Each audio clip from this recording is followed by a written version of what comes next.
Julie is a world-renowned artist. Her work has been featured in some of the biggest art museums and most prestigious festivals and exhibits there are.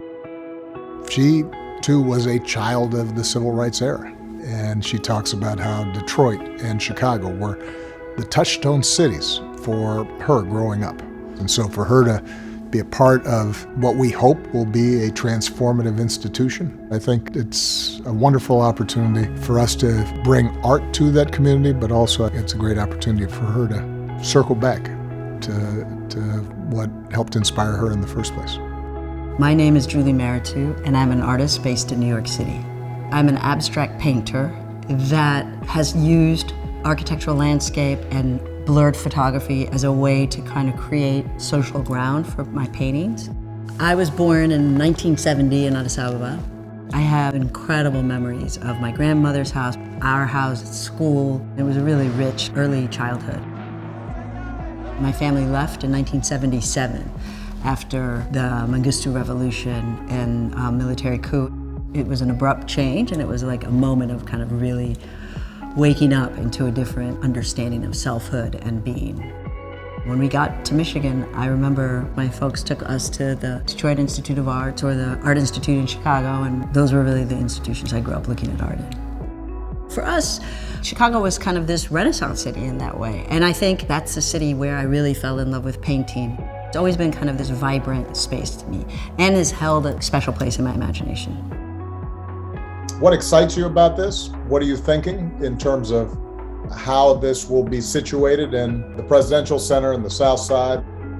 As I was thinking more about how the building will actually have this excerpt from your speech in Selma as part of the narrative of the building, I started looking at historic photographs on the bridge, including the photograph at the 50th anniversary of you and Mrs. Obama and many others.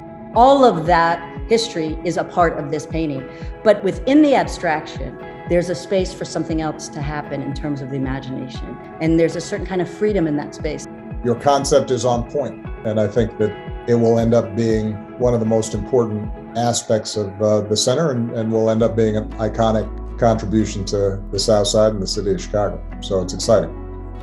I was completely overwhelmed and honored by the possibility of doing a project for the Obama Presidential Center, not only because of the awe I have for the president, but also because it's this creative space that's very much alive.